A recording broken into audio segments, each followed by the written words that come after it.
Anne Jouanjean, je suis élue à la commune de Boin, chargée aux finances, et je suis chef d'entreprise, entreprise familiale. Je suis la 3e génération, une entreprise dans le bâtiment. Nous fabriquons des portes de garage et des portails pour l'habitat collectif, et nous sommes 170, et nous travaillons dans toute la France. Et moi, aujourd'hui, la question, c'est comment peut-on envisager l'avenir, tant pour les particuliers que pour les entreprises, dans un monde inflationniste ? C'est une question compliquée, mais je vois bien le sujet. D'abord, je ne suis pas professeur d'économie, puis surtout, je n'ai pas du tout envie d'être professeur d'économie. Mais quand même, je peux vous dire 2-3 choses. D'abord, moi, personnellement, je n'ai jamais compris, jamais, pourquoi entre 2008 et 2020, il y avait eu aussi peu d'inflation. Et alors, ça peut vous sembler bizarre de répondre comme ça, parce qu'à partir de 2008, à partir de la crise financière, les banques centrales ont déversé des tonnes d'argent dans le système. Et pourtant, de 2008 à 2020, il n'y a eu quasiment aucune inflation. Quasiment aucune inflation. Et à chaque fois que je rencontrais, et je vous jure que c'est vrai, à chaque fois que je rencontrais un économiste ou un type quelqu'un qui prétendait avoir compris, et sans doute il avait compris, et je lui disais, mais est-ce que vous pouvez m'expliquer en termes simples, pourquoi est-ce que, alors qu'il y a il n'y a pas d'inflation? Et je ne comprenais pas leur réponse. Soit c'était hyper technique, et en général quand on répond hyper technique, c'est qu'on n'a pas bien compris. Si, c'est vrai, honnêtement. Soit c'était... et donc je ne comprenais pas pourquoi est-ce que... Voilà.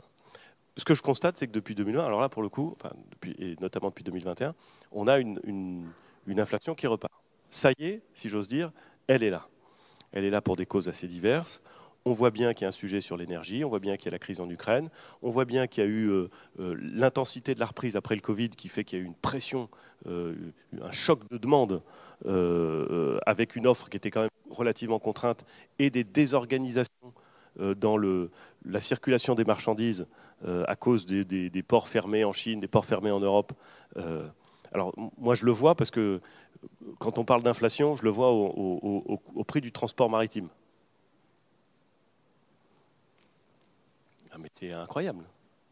Il y a 3 ans, un container pour Le Havre, Shanghai, vous l'aviez sur le marché spot, vous l'aviez à 1800 $. C'est 10 000 sur le marché spot aujourd'hui, tranquille. Tranquille.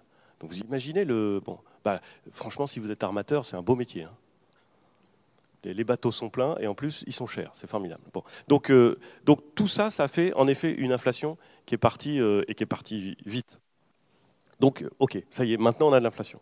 Deuxième chose, elle est moins forte en France qu'à peu près partout ailleurs. Parce que toute la composante énergie de l'inflation, enfin pas toute, parce qu'on a quand même le prix du pétrole et du fioul, mais l'essentiel de la partie liée à l'énergie dans l'inflation, en France, on ne la supporte pas. Et on ne la supporte pas parce que le gouvernement a décidé de faire de la dette plutôt que de l'inflation. Est-ce que c'est une bonne idée?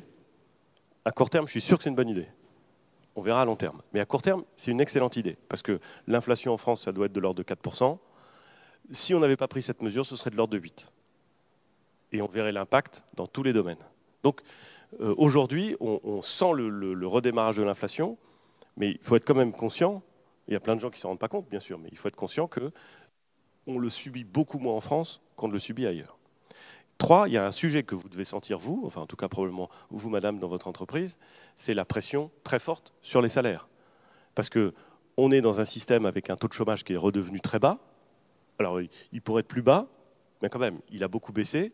Et tout le monde, partout en France, et dans n'importe quel secteur, a du mal à recruter. Et donc évidemment, vous avez des prix qui montent, vous avez un taux de chômage qui est bas et des gens qui cherchent à recruter et qui ne trouvent pas, donc les salaires, ils augmentent.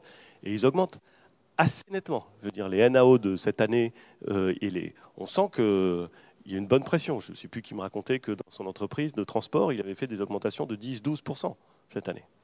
Sinon les types, ils partent. Donc ça, on voit bien la pression. Et évidemment, on n'a plus l'habitude d'une inflation de ce niveau-là.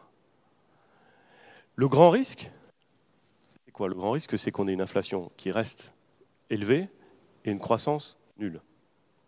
Le grand risque, c'est ce qu'on a vécu au premier trimestre. Croissance nulle, inflation à 4. Ça, si ça dure, c'est vraiment pas bon. Si on a une croissance normale, ou relativement, si on a 3% de croissance et 4% d'inflation, c'est formidable. Ça va rembourser la dette publique comme ça, c'est très bien. Mais c'est malheureusement peut-être pas ce qui va se passer. Et le grand sujet qu'on va avoir sur l'inflation, et je n'ai pas la réponse à votre question, c'est pour ça que je parle longtemps, non, le grand sujet qu'on va avoir, dont je ne sais pas comment ça va se passer, mais dont je vois bien, c'est comment ça va se passer avec les Allemands. Parce que les Allemands détestent l'inflation. Ils ont peur de l'inflation, ils ont vu ce que l'inflation avait fait à leur système dans les années 30, donc ils ne veulent pas d'inflation. Et donc, la question qui va se poser, c'est à partir de juillet, comment les Allemands vont traiter la Banque Centrale Européenne, et est-ce qu'ils vont lui dire de remonter ses taux pour faire en sorte de contenir l'inflation. S'ils font ça et qu'ils le font brutalement, les taux vont remonter assez vite, et pour l'État, ce n'est pas une excellente nouvelle, parce que l'État il a beaucoup de dettes, et pour les particuliers, ou pour les entreprises, ce n'est pas forcément une excellente nouvelle non plus. Donc, ce qui va se passer dans le deuxième semestre de l'année 2020 de 2022 est un sujet qui est encore assez obscur. Pour l'instant, la France s'en sort bien, mais on va avoir une discussion sérieuse avec les Allemands. Et puis, par ailleurs, vous avez remarqué que les ports chinois, ils sont toujours fermés, notamment celui de Shanghai. Vous avez, quand vous regardez une carte de la navigation maritime, c'est peut-être pas ici qu'on regarde le plus souvent des cartes de navigation maritime, mais chez moi, on les regarde souvent, et vous savez, vous avez ces applications incroyables qui vous montrent où sont tous les bateaux. Et vous regardez la mer à l'est des ports chinois, il y a des bateaux dans tous les sens, et ils attendent de pouvoir rentrer. Et donc vous allez avoir des déréglementations, des désorganisations dans les flux d'approvisionnement, qui vont être plus forts encore que ceux qu'il y a eu juste après le Covid. Ce qui veut dire que pour les approvisionnements en matières premières, vous avez un effet prix et en plus vous allez avoir un effet pénurie. Donc la vérité vraie, c'est que c'est pas impossible qu'on ait 12 mois compliqués. Mais on les aborde dans une situation qui n'est pas désespérée. Non mais c'est vrai, on les aborde avec un chômage qui a baissé, on les aborde avec quelques réformes en matière d'apprentissage qui ont été faites, en matière de fiscalité qui ont été faites, et c'est plutôt des bonnes choses. On les aborde avec une croissance qui a quand même permis aux entreprises de reconstituer leurs marges. Enfin, trouvez-moi les boîtes l'année dernière qui ont fait une mauvaise année. Il n'y en a pas beaucoup, hein. Il n'y en a pas beaucoup. L'année 2021, elle a été très bonne pour les boîtes parce qu'elles ont été bien accompagnées en 20 et qu'elles ont pu repartir très vite en 21 quand la demande est revenue. Donc, je pense que, comme dirait l'autre, on est sur un bateau qui ne va pas trop mal, hein, mais qui se prépare un petit coup de vent.